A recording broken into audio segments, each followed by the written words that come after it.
I found the crispiest and juiciest crispy pata. Ay, parang chicken thigh. Saan mahahanap? Sa isang eskinita. Yan ang panapos ng ating crazy 24-hour street food crawl sa Mandaluyong. Sisimulan natin sa isang kakaibang pares. Parang yung omurice lang, yung mga panood natin sa TikTok. Yung sa Japan, yung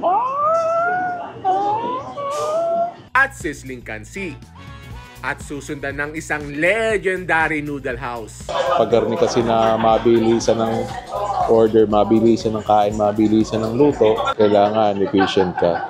Finally, tatakamin ko kayo sa crispy pata na ang tawag nila ay tumba-tumba. It's a beautiful day for a food trip.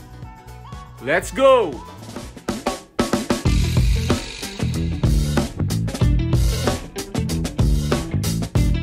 Malupitan agad ang simula sa ating 24-hour Mandaluyong street food crawl. Time check, around 7:30 p.m. Dinner, heavy dinner. Dinis sa dating nag-trending na doble pares. At kita nyo, ang dami nakakain. That's always a good sign. Yan, bukod sa mga mesa sa labas, ay meron din yung mga mesa rin sa loob. Grabe, busy-busy yung kanilang kusina. Again, that's always a good sign. Yan, pinunta natin din yung pares con huevos. Yung parang pares na serve omurice style, kakatuwa. Tapos, para sulitan tayo, isa pang bestseller nila, yung sizzling kansi. Tapos si Aisha, yung order natin ng boneless chicken. Yan, makikigulo tayo ng kaunti din. Siya pa nung lulutuin dyan? Sizzling kansi. Sizzling kansi. Chicken. Sizzling chicken. So yan, pinapain na. Ayan. Normally yan, chef, ay isa lang yung bone marrow. Yes, sir. Kasi wala do pata ngayon. Kaya yung sizzling kansi ay dinoble na laang yung pinapalambot pa yung pata eh. Pero normally yan, may pata. Total matigas pa. Ay dinoble na lang yung bone marrow. Tino-torch. Ganda na rin pag na sizzling. So, yun naman yung chicken para sa sizzling chicken. Tapos yan. Yung karne ng baka. Tapos lalagyan yan ng sabaw ng kansi para maging sizzling.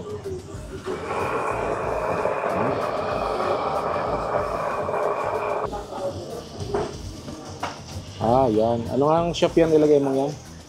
Langka. May langka yung sizzling kansi nila. Ano yung sabaw ng kansi? Ang bango. Tapos yung pang sizzling chicken, pinapalutong lang. Ready to serve na. Ayos. At that sizzling action. Yan, gravy naman ang dyan. Salsa niyan. Yun. Ari naman yung itlog para sa pares con huevos. So yung parang pares nila na, parang omurice style. Ilagay na yung chicken sizzling cake. Yun. Ginawa ng tornado style yung omelette. Nilagyan ng cheese sauce. Cheesy pala yung kanilang sizzling chicken. Yan. Yun. Yung nilagay na omurice style. Tapos, lalagyan na yan ng beef pares. At syempre, sarsa ng pares. Yun ang parang pinaka-demi-glace niya. Nice! At yan. Ano yan, chef? Ano lang to? Sweet sauce. Kaya? Sweet sauce. Sweet sauce, yan. Ang dami nakakain din niyo. Ari ang aming order. Ari yung pares con huevos, sizzling kansi, tapos ari yung sizzling chicken. Lalagyan na rin ng rice, saka ng gravy. Yun. Sarap niya. Ari ang pagsasaluhan namin ni Mrs. Yun, nilagyan na rin ng gravy, yung sizzling kansi.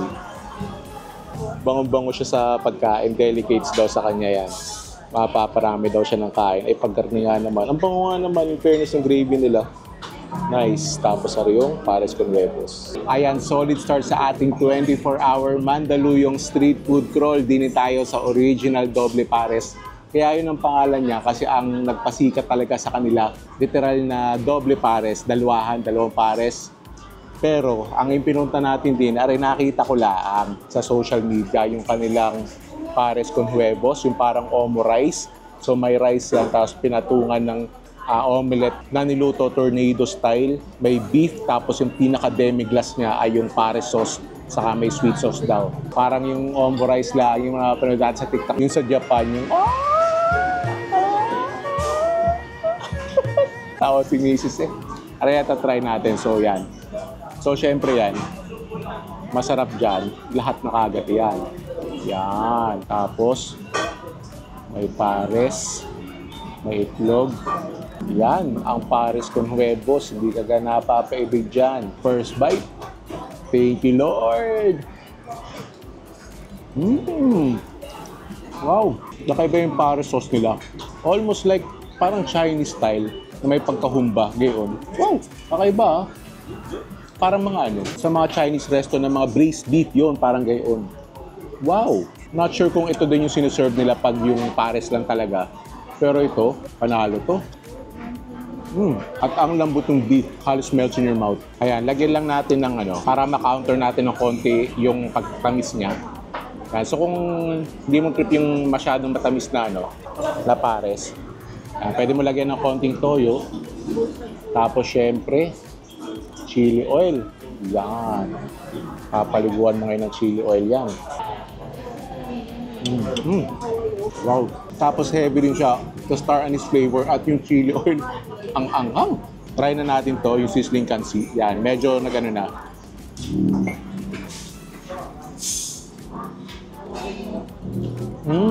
Wow. Wow. Yung maasim na sabaw ng kansi, tapos malambot na baka, and yung gravy naman na miss. Sobrang panalo nito. Try ko muna itong Ito yung kay Mrs. Gusto ko lang matry siya. Malasa yung fried chicken Hindi yung normal na salt and pepper lang. May makadagdag rin na herbs and spices. Tapos yung cheese ay medyo salty. Tapos yung gravy again, matamis. Nice. Tapos yan, may bone marrow. Tingnan natin kung yun. Look at that bone marrow. What? So sinful, but so good. Ang hirap pumili kung ano yung paborito ko between etong sizzling kansi. Sarap kasi nito Saka rin pares con huevos. Siguro, for this round, ibibigay ko din sa pares con huevos. Yung flavor profile niya, kakaibang lasa ng pares niya. Beautiful presentation. Kaya worth it ang stopover natin sa original doble pares. Dahil yung siomai nila, parang Chinese style, naisip ko masarap yung dinis sa siomai nila. At kita niyo yung siomai, ang laki Lagyan lang natin ng kalamansi saka toyo. Saka syempre chili oil. Yan. Look at that siomai. So parang may crab sticks ako nakikita.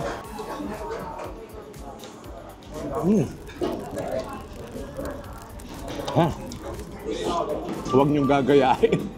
Mainit. Pero bagay na bagay nga dito sa pares con huevos. Hindi ko nalasahan yung siomai kasi pilit kong lunukin at napapaso na. Yan. Hipit ba mapaso uli. Yan. Para mas ma-appreciate natin yung lasa.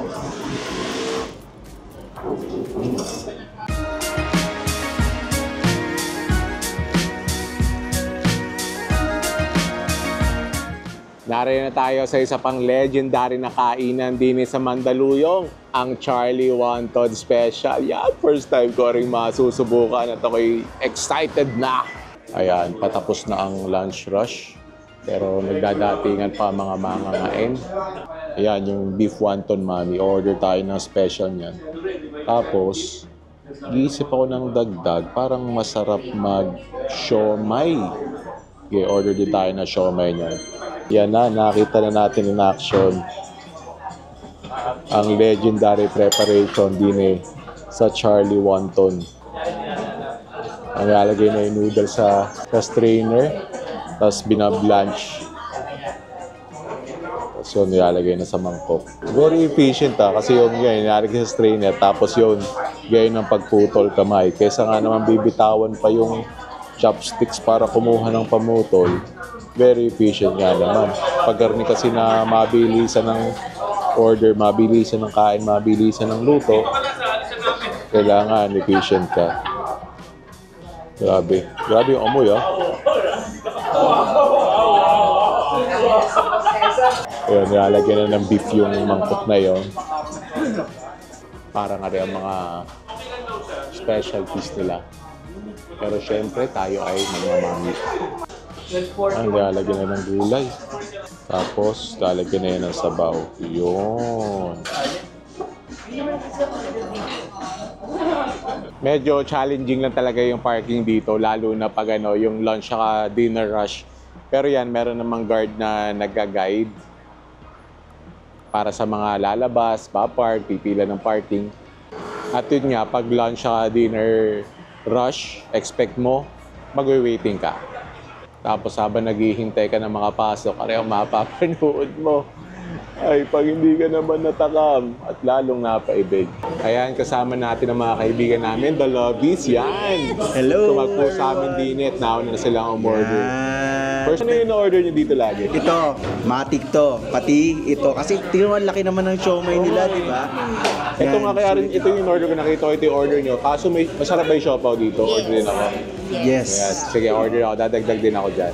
Tsaka, ito the best yan, no? May extra sabaw palagi. Yan. Kaya pala good for sharing na rin. Nahingi na lang Kaya, ng sabaw. ito lang, enough na to para sa amin, pero sulit na sulit talaga. Yun, no? Ayan, dahil first time namin, papaturo tayo kay Spensa, kay Aiza na matagal na kumakain din. Anong sausawan na masarap dyan? Siyempre, matik yan. Toyo, kalamansi. Siyempre, yung nagpapa-special niyan, Chili dito, oil. chili oil. Wow. Yan. Uy, solid ang chili oil na yun. The best yan. Yan yung nagbibigay difference sa pagkain dito eh. Kaya pag mag-chili oil ako dito, napapadami talaga kasi ang sarap talaga pag sinama nila yan. Lalo na ako napaibig, lalo na Tama yan. Tapos syempre, matik yan. Kung sa Batangas, yung lomi, habang nag-aantay, hinahalo-halo. Dito naman, yung chili oil. Yan, ganyan naman. Tapos pag sinausawan na yan mamaya nito ng siomay, sarap talaga. Kasi sinasama rin yung din sa beef. Oo, matik yan. Pag ano yan, para magdadagdag lang siya ng flavor niyan. Pero in itself, masarap na siya. Pag dinagdag mo pa dito, may dagdag na anghang talaga yung kasama niya. Talagang pag mas maanghang, mas masarap. Ang laki na siomay kaya pala 100 plus tong siomay na to. Sabi ko, anong mahal na siomay na rin? Ang laki pala. Ayan. Siomay agad. Yun. Alam ko na experience ng mga nanonood sa akin na kumakain. Nakatakam na ako. Sarap talaga. Buti umorder kami na siomay. Bala ko sana ito lang Ito. Pero siomay. napadagdag rin. Tapos napadagdag yung siopaw. Solid yan. Solid. Solid somay. Si Macy's umorder ng black gulaman. Sa hilig nun sa black gulaman. Arin na yata ang akin. Yun, arin na nga. Dumating na ang jumbo siomay at ang siopaw asada. Thank you, sir. Siopaw looks good. Basta mo naman na rin siomay na ari. Ari na yung special beef wonton. Meron niya lagi yung kasamang sabaw, hiwalay. Tapos good for sharing na yan. Yan. Ayan na. Ari na ang legendary na beef wonton mami ng Charlie. Wow. Gusto ko munang matimusan yung sabaw. Yan.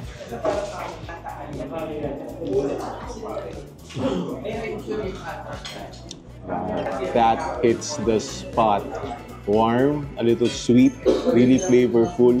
Tama, hindi na siya kailangan ng pampalasa. Dadagdagan mo na lang ng anghang.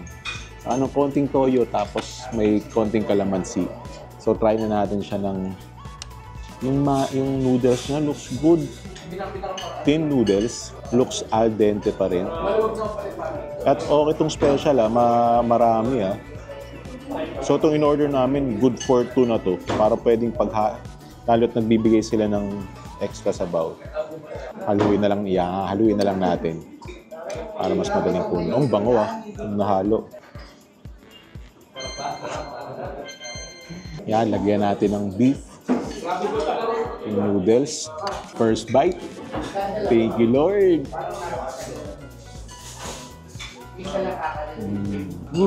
Tapos susundan mo ng sabaw. Pero alam mo nga siya na mas masarap siya na may chili oil na lalagyan natin. At kita nyo naman yung serving ng ng noodles Panalo ka na dyan.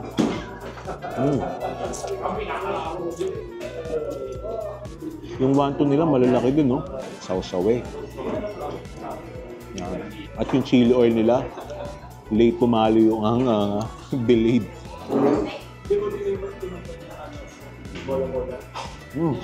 Kaya naman pala nakahiwalay na yung sabaw kasi kita nyo dito. Halos ang hirap ng haluin. Medyo challenging lang talagang haluin sa simula dahil puno-puno nga ng noodles. Yan. Noodles, lagyan ng chili oil.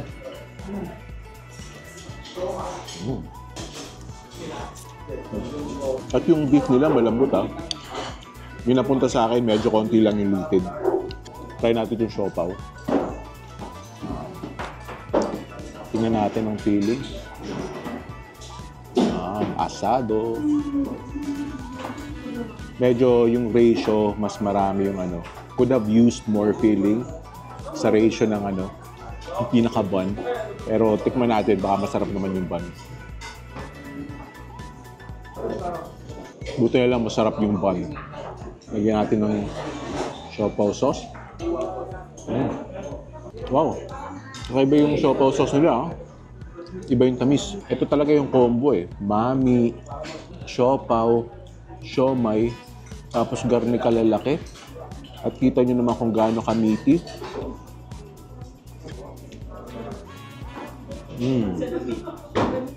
Tingnan nyo kung gaano kamiti yan. Karning-karni. Wala siya yung masyadong lasa ng extender. Bagay na bagay talaga dito sa nila, sa beef wonton mami. Pero kahit ari lang orderin mo, ay sulit na ang dayo mo din sa legendary Charlie Wonton Special. Yan, wow.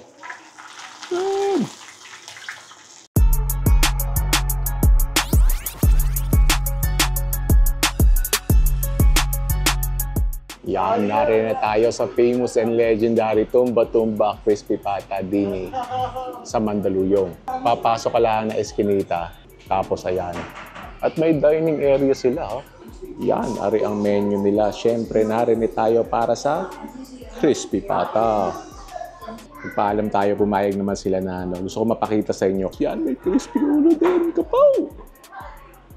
Kung hindi lang ang magki-crispy pata, kaya ako yung magki-crispy ulo. Nari pala ang ating chef. Yan, ang magaling magluto ng crispy pata. Sasalang na. Pumili na ng isa. Yan. Oh. Nice. Ako si James Kyle, anak ako nung may-ari ngayon ng Tumba Tumba.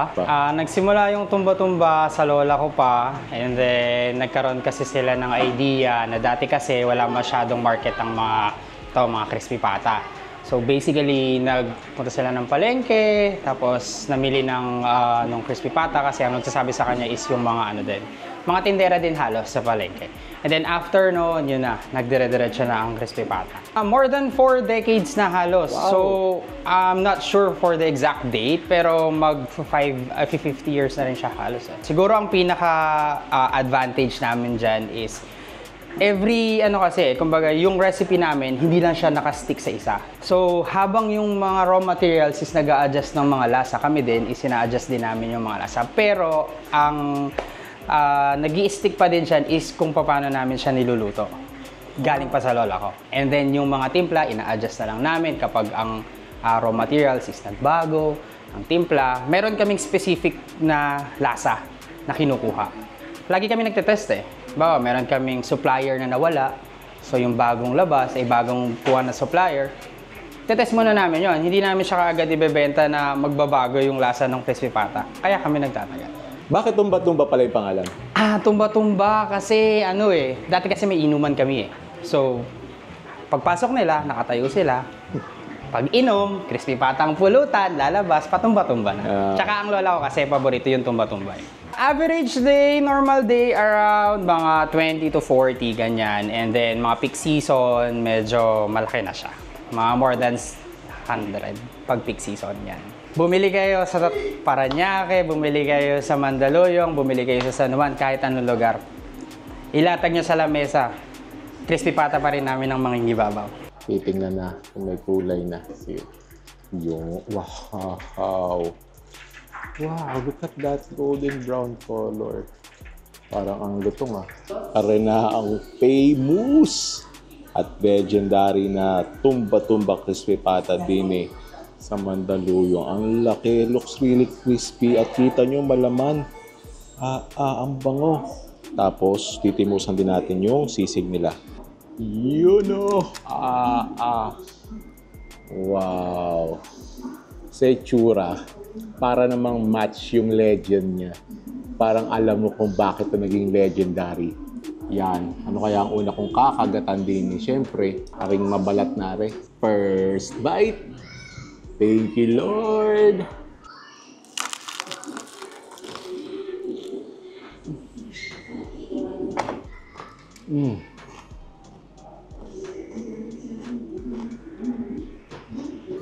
Kung dati, kaya tumba-tumbang tawag, yung mga bumarik din paglabas, o tapos bumarik at namulutan na rin, tumba-tumba na. Ngayon naman, sa sarap, mapapatumba ka nga. The crunch, insane. Yung pagkalambot ng laman, insane. Hindi ko pa sinasawsaw yan Yan, total hawak ko na rin sasawsaw ko na din Yan.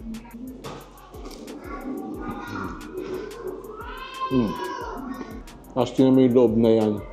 Tingnan ang balat, ang taba, ang laman. At kung di nyo narinig yung lutong kanina, pakinggan nyo.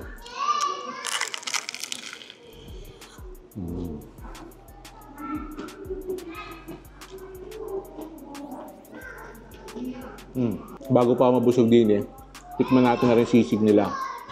Yan, may sisig din sila.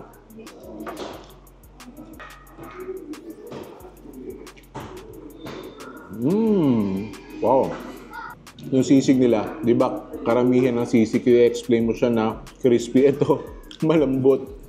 Parang yung crispy pata nila malambot tapos malasa. Sarap din. Pero ito ikukumpara mo dito, ito talaga. Tingnan nyo kung gaano kalambot Ay, kita nyo hindi ko kayo niyayabang. At kita nyo kung gaano kalaman. Although pag garning crispy pata, gugustuhin mo na maraming balat. Pero, yan kita nyo yung laman na yan.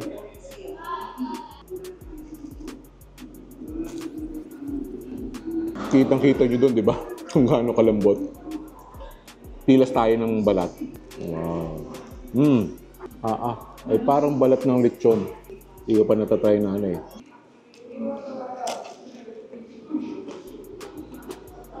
At yung sausawan nila, nagko-complement dito sa pagkapati itong crispy pata. Ano siya? More on sweet, pero may asim. Ayan another demo na kung gaano kalambot. At yan, makikita nyo rin kung gaano wow.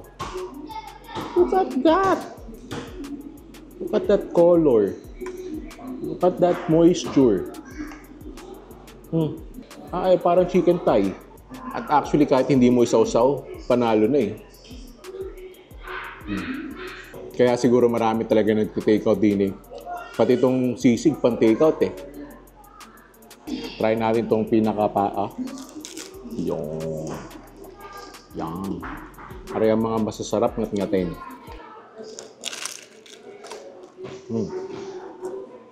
Tapos malaki serving niya. Pwede to. O-orderin nyo for dinner para pamilya nyo.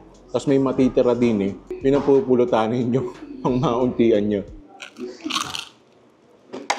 Ito yung mga crispy pata na hard to decide kung anong mas masarap.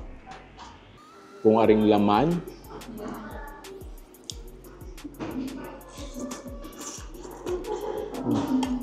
O aring balat.